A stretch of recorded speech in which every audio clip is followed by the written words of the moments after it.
I'll tell you exactly what I don't want to hear from you. I don't want to hear that you're sorry. Everyone is sorry after they get caught. I don't want to hear why you did it. I don't even want to know if this was your first affair. None of that means anything to me. What matters is that you did it. You disgraced our entire family. That's right, you didn't just cheat on me, but on our 4 children as well. They won't have a chance at a normal childhood. You cheated on both our parents. Now the kids won't have normal relationships with their grandparents. You humiliated your entire family, and for what? Go to hell. Just go to hell. As I understand it, you're a lying, cheating piece of garbage, but I talked to a lawyer, as you suggested, and she confirmed that what you threatened me with is very likely. So my life will be miserable for the next 10 years. Imagine my shock when I discovered that by law, you're the one who ruined us, and yet I'm the one who will be punished. Rick, honey, please, I wasn't threatening you. I didn't mean it like that. You have to believe me. I was trying to rationally point out the realities of our life. Yes, I'm a lying cheat, but do our 4 children deserve to pay for my behavior? I understand that the kids come first, but I think in your world, destroying my life is just collateral damage. And please, don't call me honey. You don't have that right anymore. I'm just Rick. And just for laughs, I heard you tell me that I should allow you to continue your affair, even though you're married.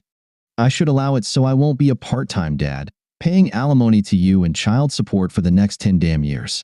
Isn't that a threat? Yesterday, I didn't say it very well. I'm very sorry, but it's hard for me to explain. It's not a blow to you, but he does things to me that make me feel things I've never felt before.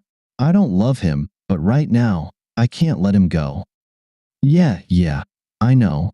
You told me he's bigger and blah, blah, blah. I'm sorry that what I was born with wasn't enough for you.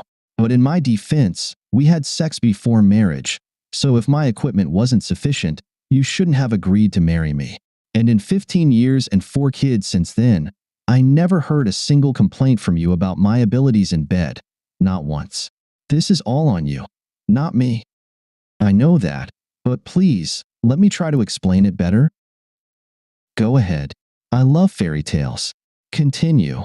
He waved his hand ceremoniously and plopped back into his chair.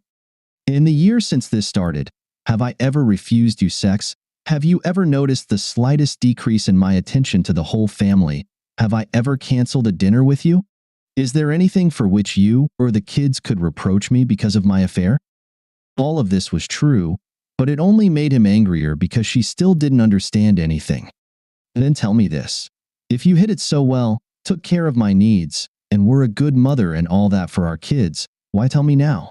At least I had the bliss of my ignorance. Now you've taken even that away from me. I had to tell you, Rick, because someone close to us saw me in a compromising position, and I didn't want you to hear about it from someone else. I had to tell you.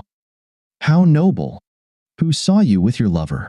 I want to know, because no one has said anything to me, and I'd like to know who my good friend is.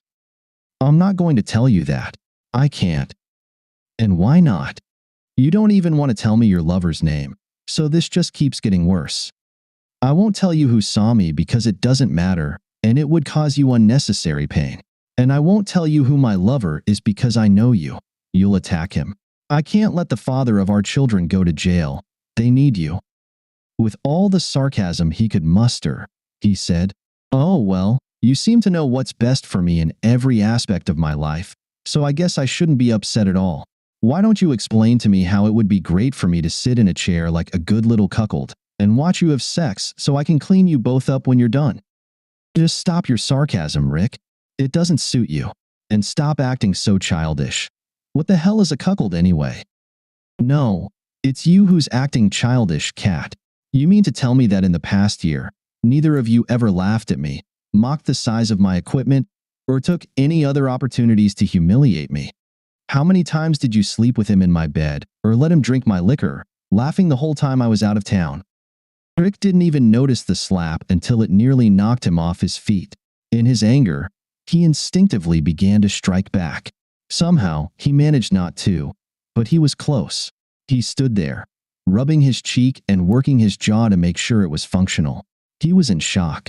Shocked that she had hit him and horrified that he had almost hit her back. He knew it was time to leave.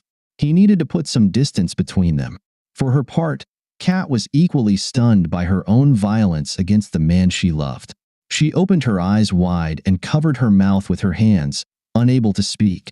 She began to cry. Everything was falling apart. This was not how she wanted the conversation to go. Coming to her senses, she started apologizing and tried to hug Rick, but he pushed her away. "Rick, I'm so sorry. Please forgive me. I know you have no reason to believe me, but he was never near our family or home, and neither of us ever said a word about you. I don't know if you believe it, but I can compartmentalize my life. When I'm with you, he doesn't even exist. And when? Right. That also means that when you're with him, the kids and I don't exist, correct?" Kat lowered her head and quietly said, "Yes, Rick, that's true, but it's for the best. I was going to say how you could think that I would humiliate you, but given the circumstances, I don't think there's any point in arguing about it. But it's true. Nothing like that ever happened. Go to hell. Know that I'm going to do a DNA test on the kids." Kat gathered herself to slap him again, but he grabbed her hand and spoke threateningly. "Don't try that again. I'm doing my best to keep my composure. And honestly, considering what you've done to me these past months, you have no right to be shocked by my words." "Okay, Rick, I understand, but we need to find a way to resolve this. My friend is out of our lives." "You mean that scumbag?"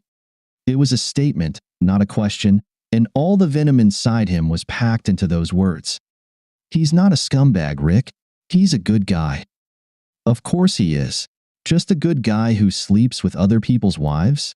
By the way, since we're talking about it, should I get tested for STDs? I mean, how many other wives is he sleeping with? What filthy diseases is he carrying around? Of course, you can get tested if you want, but we both get tested weekly since our relationship began. I insisted on it to make sure I wasn't putting us at risk." "That's great. I certainly don't want to hurt your feelings, but forgive me if I do it anyway. Thanks for also letting me know that you're sleeping with him without protection. You made me wear protected after our youngest was born until I got snipped. I know you too well, Kat.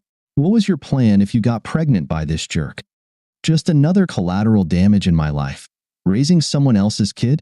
I seriously want to know, since my vasectomy, can I expect a similar speech? Listen, Rick, you'll raise this child as your own, or I'll take everything you hold dear. Is that what I have to look forward to? Of course not. That would never happen. Can't we just focus on how we're going to resolve our issues like adults? You mean work through our problems so you can keep your lover and stay married to me? Go to hell, Kat. I'm getting out of here before I do something stupid. If there's an emergency, you can reach me through my parents. I'll stay with them until I figure out what to do. I'll think about what you said, but right now, I'm considering divorce as the only option. Please don't contact me to spout more nonsense about how we need to talk about this. I have nothing more to say. You've made your position very clear." Rick did stay with his parents. He laid everything out for them, including his conversation with Kat. His father was shocked but supportive. He didn't try to influence Rick's decision one way or the other.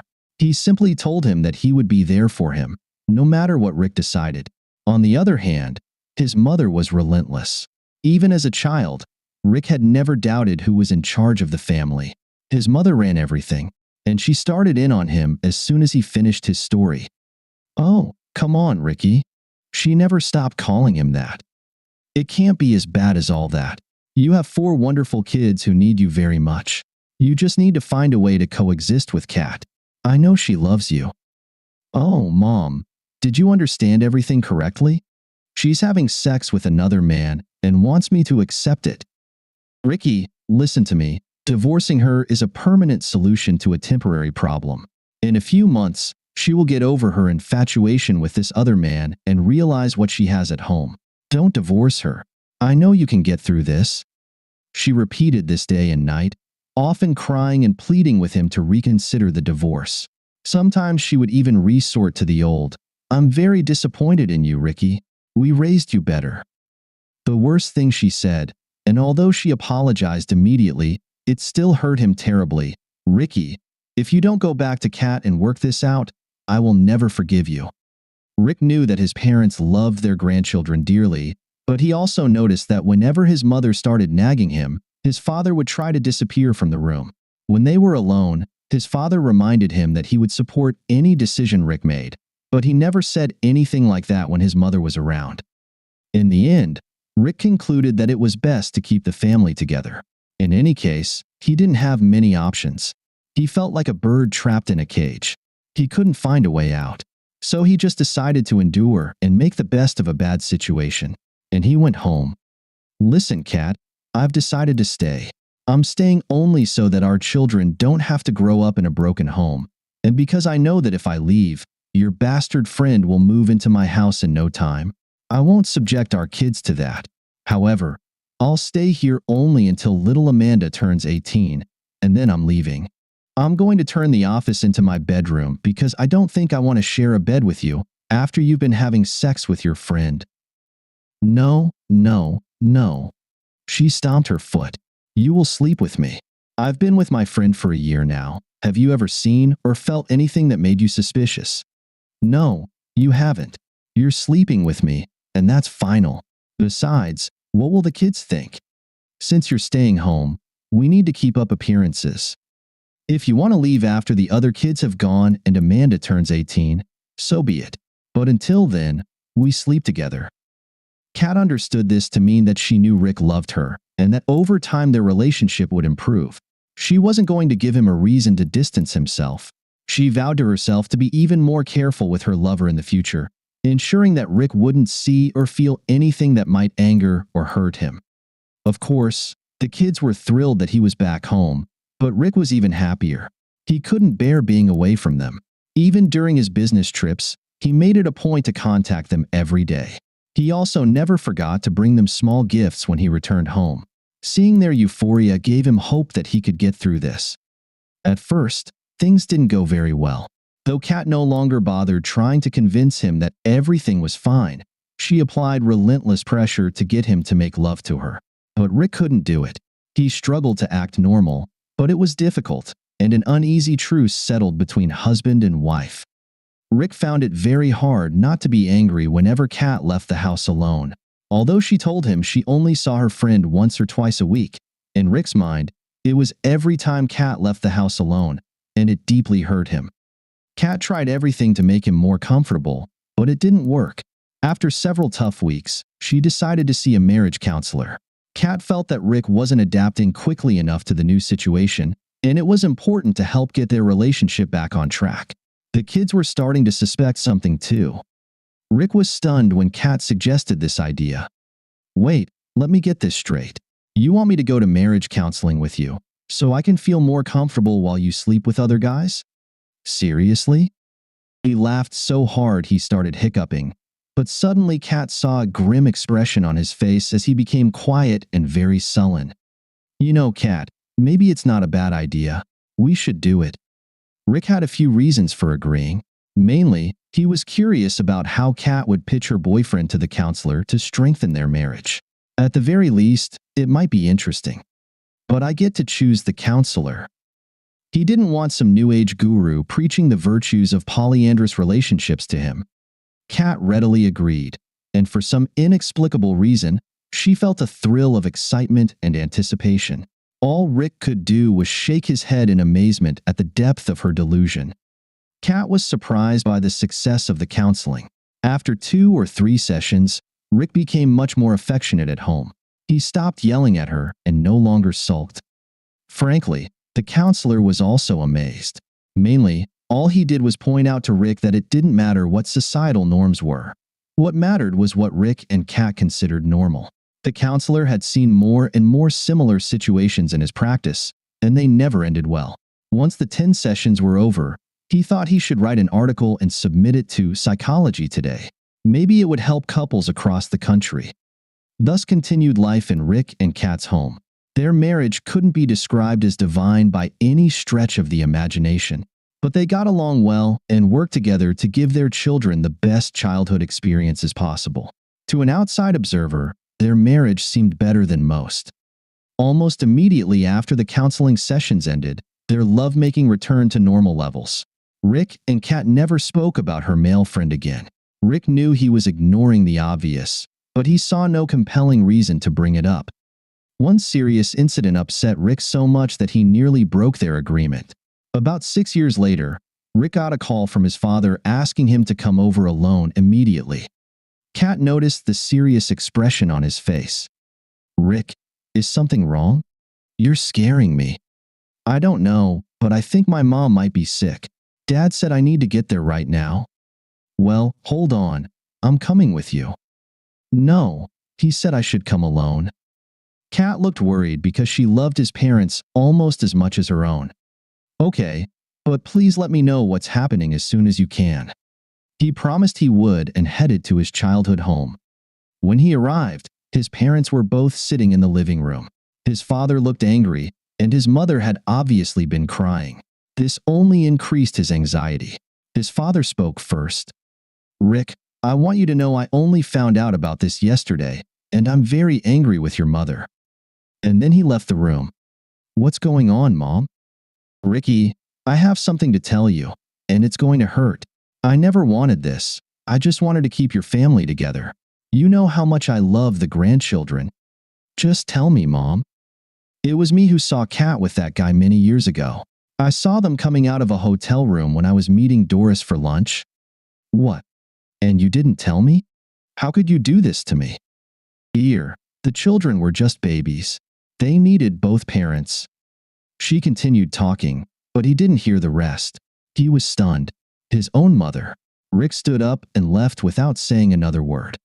When he returned home, Kat nervously bombarded him with questions, but he simply said that his parents were worried about whether they had enough money to cover all the kids' college expenses. "I told them we're working on it. They said they'll help as much as they can. They're just getting older and worrying. I think it's typical for old folks." "Well, thank God. I hope you told them not to worry anymore." Rick just nodded and went to the backyard. Rick's relationship with his mother was never the same. Oh, they saw each other, usually with the grandchildren and Kat, but the close bond they once had was gone forever. The same was true for his parents' marriage. His father actually left home for about a month, so upset was he by his wife's deceit. Unfortunately, his father passed away about a year after that encounter.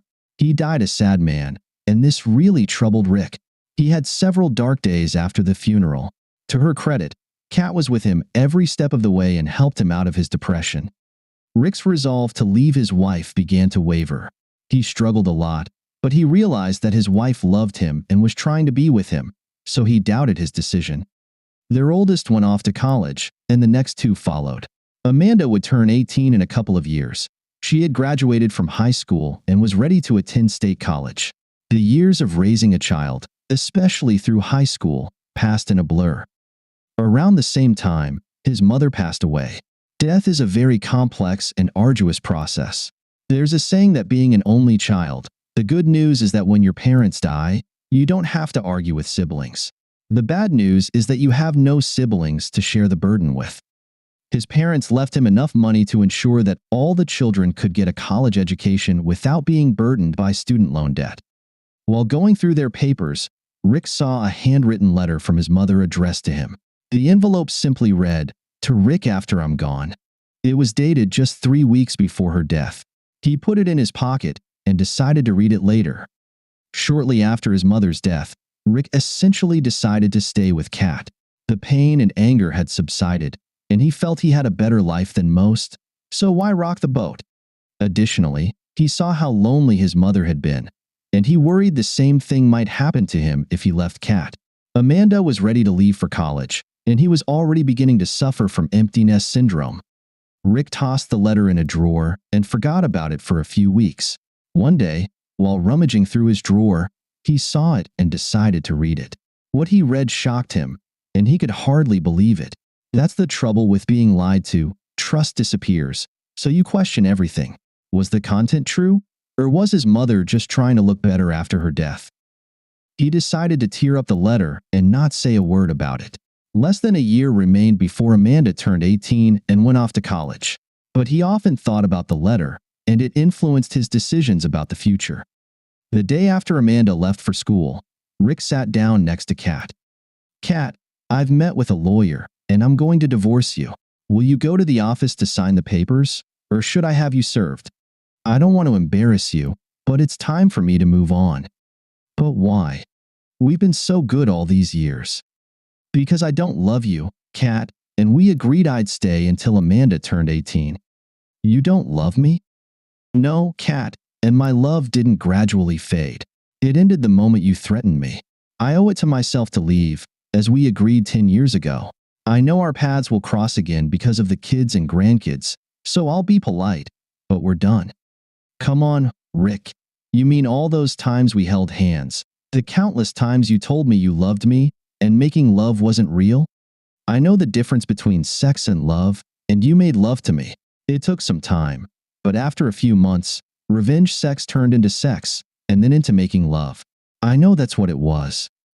I lied to you, Kat. It was an act. And do you know why? Now Kat was openly crying. She said nothing, just shook her head no, because I realized something that hit me like a ton of bricks. You could divorce me at any time and for any reason. Do you know why I agreed to the counseling? We live in a no-fault state.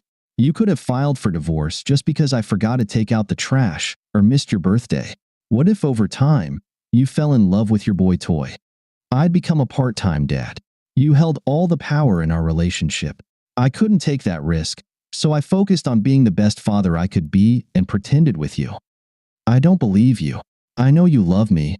I know you do. I would never do anything like that to you. She was hysterically screaming and sobbing uncontrollably. Perhaps only now did she finally grasp the true depth of her actions. Wait, please, Rick. I have to tell you something. I haven't seen my boyfriend or been with anyone else but you for almost 10 years. Am I supposed to believe that? That's quite a gamble, even for you, Kat. Rick truly felt that Kat would say or do anything to get what she wanted. I swear, it's the truth, Rick. I've been completely faithful to you for almost 10 years now. Why? What happened? You never told me anything. I thought you wouldn't believe me anyway, so I didn't say anything.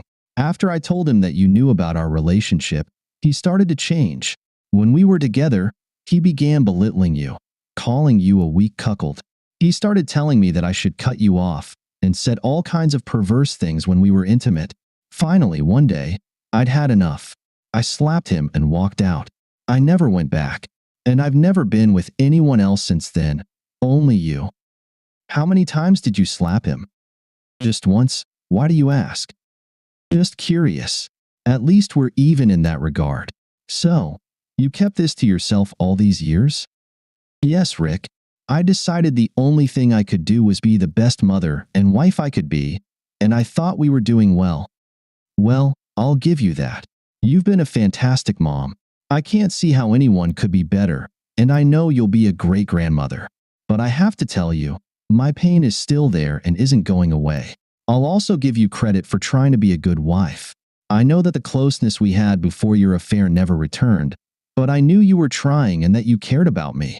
Still, for me, it was never better than just two friends with benefits. Please, Rick, you have to stay. Please don't leave me. I'll do anything you say to keep you. I'm begging you. All right, Kat, then answer me one question. A few years ago, I found out it was my mother who saw you with your lover. Kat acted as if she was shocked by this revelation. Did you ever talk to her about it? After a significant pause, she answered, No, dear. I had no idea your mother saw me. Strange, Kat. She told me that later that same day you confronted her and threatened that if she told me about it, she would be responsible for destroying our family and that you would make sure she never saw her grandchildren again. I didn't do anything like that.